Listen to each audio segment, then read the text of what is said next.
and welcome to Season 2 of the Itinerary, Go With Tourism's dedicated web series to topics relevant to the tourism and hospitality industry, providing professionals some food for thought and offering inspirational tales for our youth that are considering their future careers. In 2021, we'll be airing live on Go With Tourism's social media channels every 2 weeks, Wednesdays at 6:30 p.m. Subscribe via Facebook or YouTube and make sure you don't miss an episode. We kicked things off in 2020 with a State of Nation episode that addressed the one thing that has been dominating headlines for an entire year: COVID-19. Today, it is still very much a plague on the tourism industry, but now with a vaccine rolling out across the globe, there may just be a light at that end of the dark and long tunnel. Now, with this new year ahead of us, it felt fitting to start Season 2 with another State of Nation episode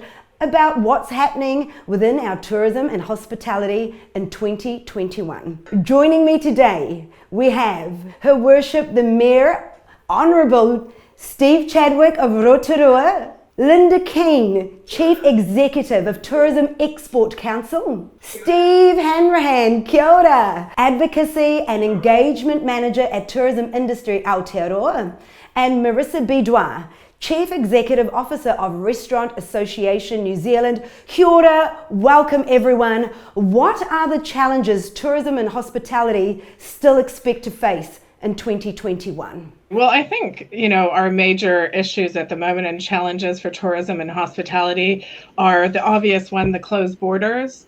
It's definitely difficult, especially if your business is in a tourist hotspot. The long-term trend of working from home is especially hard on CBD businesses at the moment. Our industry are also seeing mounting losses as well currently. We did have a pretty strong trading summer. However, it wasn't enough to kind of even us up with the closures that the businesses experienced over 2020. And I think the other thing that businesses are finding difficult with at the moment is the changing alert levels as well. Yeah, Marisa's right. It's going to be a tough year. This year we saw the summer trading a lot earlier than we might have hoped. Come the sort of pretty much about mid-January, it fell away quite strongly there. What's becoming more apparent now too is that it's going to become that the borders aren't going to reopen until we get about 70+% of the population vaccinated. So that's going to take a year. So what I've seen occurring over the last, particularly probably 6 weeks or so, was operators coming to a realisation that it's going to be pretty grim for many until we get through to even to 2022. And Marisa's right about the alert levels too. It's just knocking the confidence of New Zealanders to travel. They're slower to rebook now than what we saw last year. They're more tentative in their travel plans, wondering if we're going to head back into an alert level again. So yeah, it's going to be a tough year. Well, we certainly felt that we were quite resilient here as a tourism hotspot. And when COVID was lifted at the first phase, we were doing okay out of domestic tourism, and all thinking that we were going to be out of this at the end of last year or March. So now we're really predicting that we've got to suffer this for at least till the end of this year. And it's taking its toll on us locally. I think people did go out and explore their backyards. We had quite a buoyant market of domestic moving around, but now there's a lot of competition in that field. And we're all asking for everybody to come to our place, and that's a challenge. And also there's some negative campaigning about go to the cities now, and that's not having a good impact on provincial and rural New Zealand. So we've got to be very careful about those major campaigns and how they are going to gear up. And we're looking at actually gearing to a different sector now, and that's conferences and visitations from conferences and events. So we're changing our marketing here locally. Yeah. I think from an international perspective, in the Tourism Export Council, we represent business and inbound tour operators that look at bringing international visitors in. And then about 97% of all the business that we bring in goes back out to the regions. So we're in touch regularly with our businesses in the regions, and there are some really tough spots around the country that in general have had between 15 80% profile of international visitors, and that international visitor is so important to help with the recovery and also future jobs, which I'll talk about shortly, because the international visitor spends 3 times more than a domestic visitor. An international visitor travels 7 days a week versus Kiwis travel 1 to 2 days outside of school holidays and statutory holidays. So that international visitor is going to be absolutely critical to helping these communities recover as the months unfold. We certainly do have some challenges though, Megan, with the border currently being closed. When we talk about visitors, it's short haul is domestic and Australia, and long haul is anything over 4 hours. Yeah. If we can get that Trans-Tasman border back in before October 2021, there's going to be a little bit of hope for a lot of businesses. What are the positives that we can expect in 2021? Well, we've got a touch of good news, and you're a very resilient market. I think this sector intrigues me. You're very resilient, but sometimes the forces overwhelm you. But we are actually seeing a major increase in our number of conferences. The bookings are up 30% already for this year for Rotorua, and those attending, greater numbers are coming, and those numbers have gone up to 40%. So that's really good for us, and we're also hitting the corporate market about business events, and those bookings are looking good, but that doesn't quite make a complete picture. I think out of every crisis comes opportunity, and many in our business and hospitality, they're resilient, and they've taken this time to review their own business structures. We've seen many businesses streamlining their offerings, and we've also seen a lot of people, I guess, tweaking and crafting their offering as well. Lynda, you mentioned it before. How important is that bubble with Australia? Keen to hear your thoughts. Yeah, it's absolutely critical, and also so that we try and get it by the 1st of October. All the intel, the intelligence that we're picking up out of Australia, because we work so closely with them, is that they are aiming for the 1st of October. 2021, and it's important that we try and match Australia for when we open the Trans-Tasman border, and also for the long haul markets that will come back into each country. Over 50% of all our international visitors come from Australia, so for many businesses it's really going to be a great uplift for them, and it'll help them with their future planning. It'll help them look at recruiting staff that they've had to let go, and for our tamariki and those that are in the tertiary sector, I would highly recommend check the personal attributes that you have about being positive, being outgoing, being a problem solver. Look at those technical skills of technology, graphic design, website, comms with writing newsletters and pushing information back out, because communication will be critical, not only within New Zealand, but internationally, to let people know, hey, we're here, we're open, please come and visit. The market for us here is hugely valuable, the Australian market. We get about 73 million of an 840 million yield for visits from Australians, and very, very important for us. They're sort of our cousins too, so most of us have got family over there, and we mustn't forget those family visits that are all on hold, and we just can't wait for that bubble to open up. But it has to be safe. Agree with all those comments. I continue to be impressed by the resilience of operators. They're just hanging on, many of them, but they're making it work for them. I see a number of them just with side gigs going on. They've got something else that's just keeping some cash flow coming in when they're small businesses. They're trying their hand at a couple of different things or picking up on some old skills that they might have had in the past. So, I'm really impressed by that ability, and I'm feeling I've got confidence that we're going to have a good, strong sector as the year progresses, and then we get into recovery. We've got the bit of a light at the end of the tunnel with the vaccination going on as well. So that's positive, just a little bit of that planning. And then, of course, we're going to, we've got the Tourism Futures Taskforce, and Steve, obviously one of the leaders in that, who they've got their report coming out soon. And that's going to be an interesting read and and that's going to provide some direction perhaps on what the industry might look like into the future. So that's a positive that we can see coming up in the next couple of months as well. And I will mention that, Steve, because that was a great process with the industry led by the task force. And I found that we got incredible responses and very inclusive process, even though it was all done on Zoom. So that's with the minister at the moment.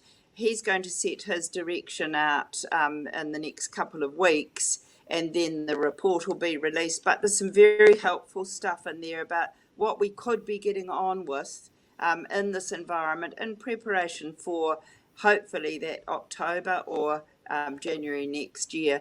And I just want to say here, I've got 2 grandchildren that are in the industry, both at school, haven't lost their jobs, and are very excited, both working part-time, loving it, will do any hours that they're given.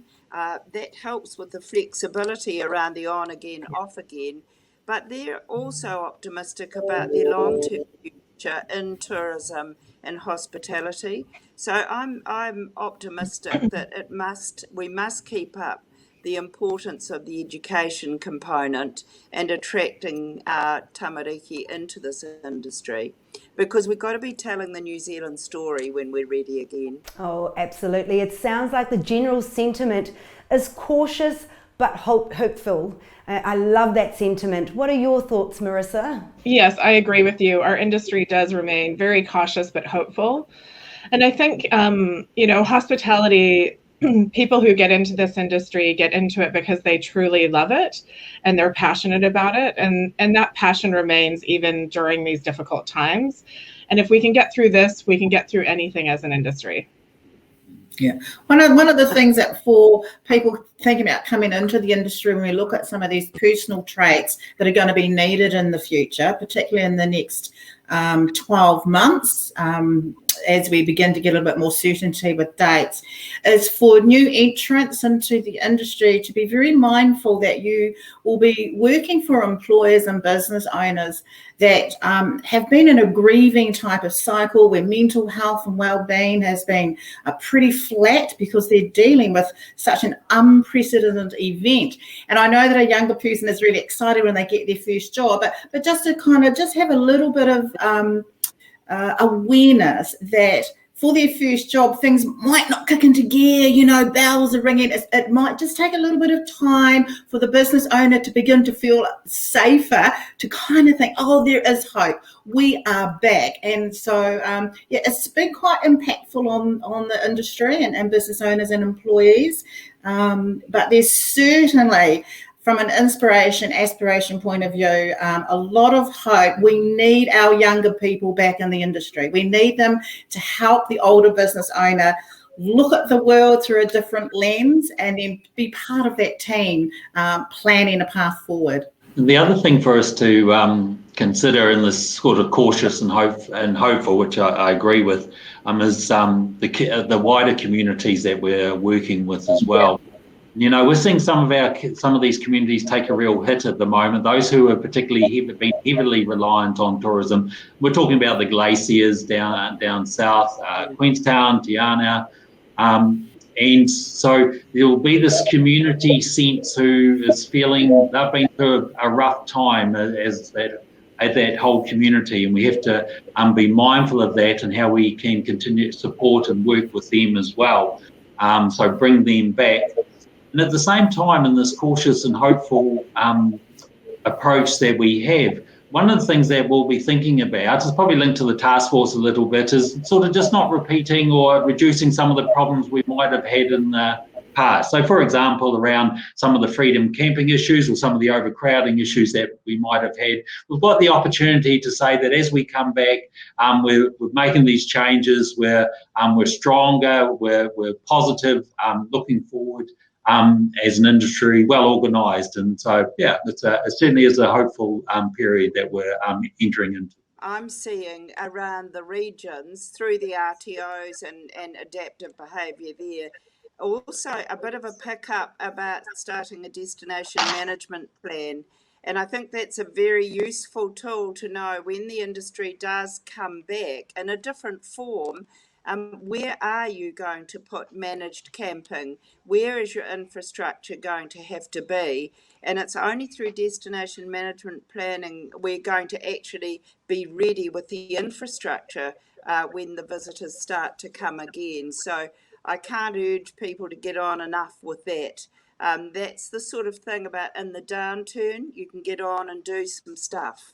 Is there anything else that we should focus on during this limbo period that we are in currently? One of the things that we're working on at the moment at the Restaurant Association with our community is a roadmap for the future for hospitality, and really looking at, I guess, some of our issues that we've faced as a result of COVID, but also addressing some of those legacy issues that we have faced as a sector as well. So we're taking this time to really kind of look inward at our industry and put together a plan to focus on the future and how we can be better equipped for things that come our way. On the task force, we heard very much about it needing to be seen as a higher value, higher paid career, and not working to the lowest denominator. So I know that training institutes are all looking at how do we look at future training options? How do you link it in much more with the RTOs and some of those other potential opportunities for them?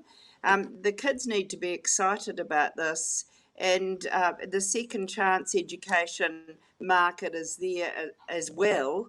But I do think there are some fundamental things like learning the reo. We're a rua reo destination here, and it's fantastic when a visitor rocks up to McDonald's and someone can speak to them in the reo. And I think that's what international visitors are going to go, what's going on in this country? We mustn't forget our unique identity that makes us different from the rest of the world. And with those views, is there anything more that can be done to help our tourism and hospitality industry this year that we, the people, can do, or the government? Well, I hope there's some good pickup with our report, and there's some very interesting aspects in there for the minister to consider. And if there was an advisory group that could advise government, I think that's where it's going to be rich returns for us all. Don't forget to get out and travel and spend over the coming months. We've got Easter coming up in early April, school holidays, which is good. So hopefully New Zealanders will get out then as well. I think the government still has a lot more work to do to help the tourism and hospitality sectors. We were the first sectors that were impacted with the closure of the border, and we will be the last, as well as international education, to get back online and start to move forward. So I think the government does need to now look at targeted assistance for those businesses that have been most impacted. And that is businesses that in general have earned between 50 to 80% revenue from international visitors. And the hospitality sector, which Marisa will pick up, is like these closures. We're open, we're closed, we're open, we're closed. So there are businesses that do need targeted support. And I hope the government is listening and is in a position to do so.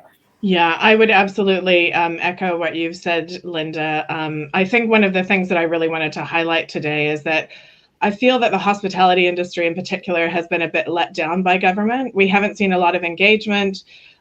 We have, reached out with many ideas on what the hospitality industry could do to support government and their decision-making processes. but we really haven't had a lot of engagement. So I feel very let down and very disappointed about this. Our sector, as you mentioned, we're one of the first to be hit and feel the effects of the closed borders. But we haven't seen any targeted funding. We haven't seen anything specifically addressing these issues in the hospitality industry. You know, it's really important to remember just how much our sector has contributed to the economy in the past as well. And the fiscal support that's been offered has really largely been a one-size-fits-all. And I really do think that we need to dive into, the government needs to look at reviewing the assistance that they're providing. I'd love to see a dedicated unit at MB for specifically hospitality. We have a range of suggestions that we've put forward that we really think would assist our industry with the recovery process. I think it's really important that local businesses join their associations as well. We can provide a lot of support and links to collaborative efforts to get through these tough times. 2021 is the theme of this episode, and I'm sure many people are wondering just what Go With Tourism hope to achieve this year. Take it away, Matt. Kia ora tātou. Here are some of the exciting projects we have planned for 2021 and how you can get involved. Season 2 of the Itinerary is well underway, and this year we will be bringing you even more tourism experts to cover a wide range of interesting topics. New episodes will air live every 2 weeks and can be watched at any time on our YouTube channel. Our regional coordinators who run our education program throughout secondary schools started this year by launching our brand new 360-degree virtual reality experience.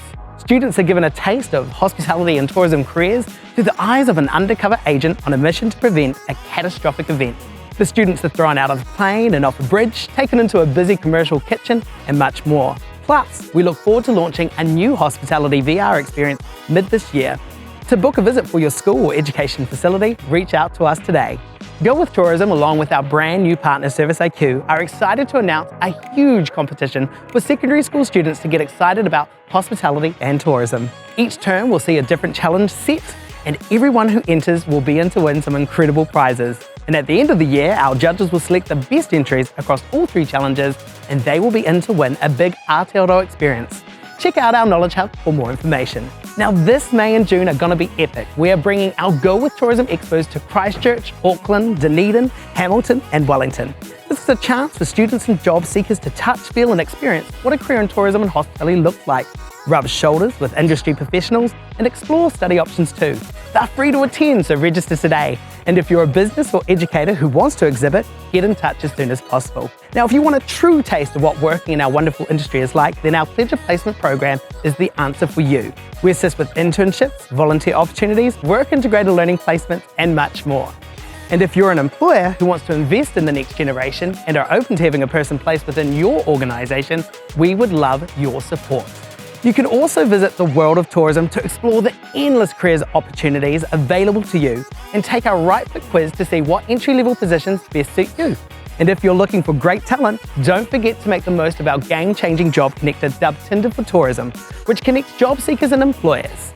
You can also take advantage of our free job search hub, where we are advertising all the best hospo and tourism jobs in New Zealand. Finally, we have taken on your feedback, and Go With Tourism platform this year is about to undergo a major facelift. We look forward to releasing these changes by the middle of the year. We're here to help Go With Tourism, building a better hospitality and tourism workforce for New Zealand. We will now wrap up the show with the biggest event of 2021. Go With Tourism recently went behind the scenes of the 36th America's Cup held in Auckland to understand how this massive global event contributes to tourism.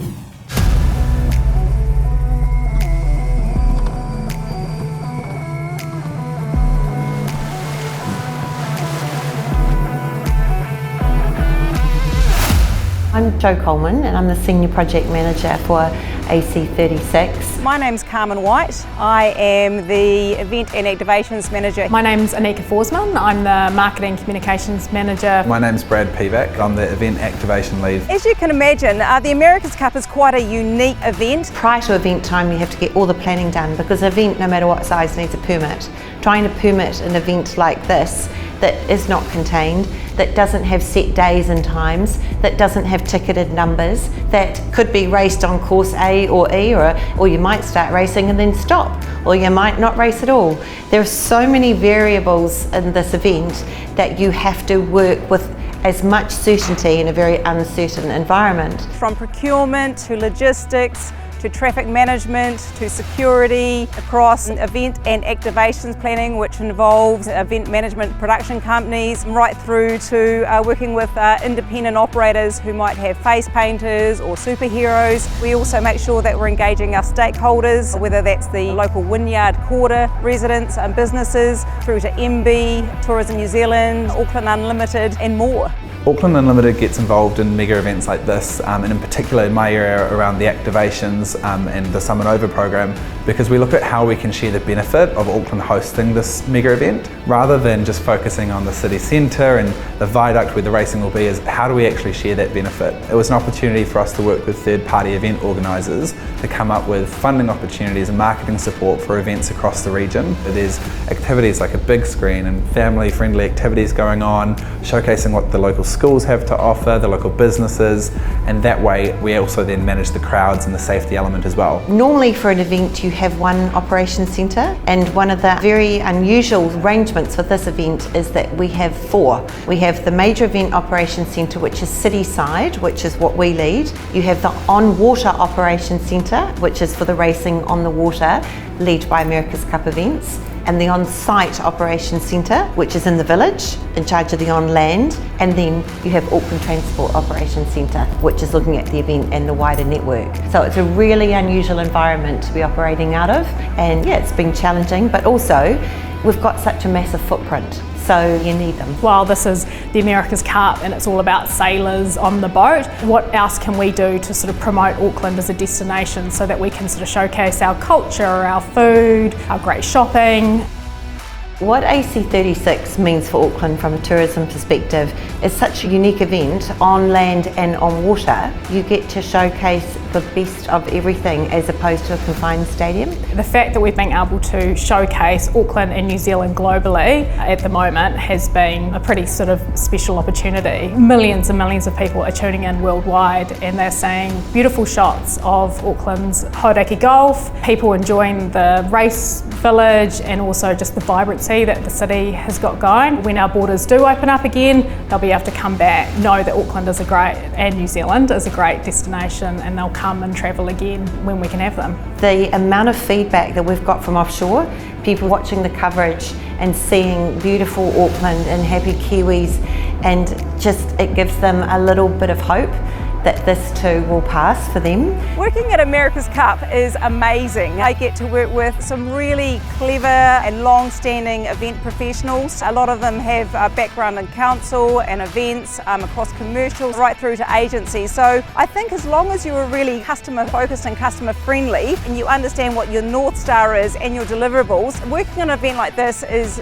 really rewarding and fulfilling, as long as you can give up some of your weekends and really love working with people and bringing vibrancy and energy to an event. Like, this is the place for you. We've got an incredible team that we work with. It's a very small team. One thing that a lot of people don't know about major events is I may be the activations lead and responsible for that sort of area, but one day I could be out there helping our marketing and comms team. I could be out putting out fencing and scrim. You really do anything, and it's really important that you are surrounded by a good team that is willing to chip in and do whatever it takes, and we're very fortunate in that aspect.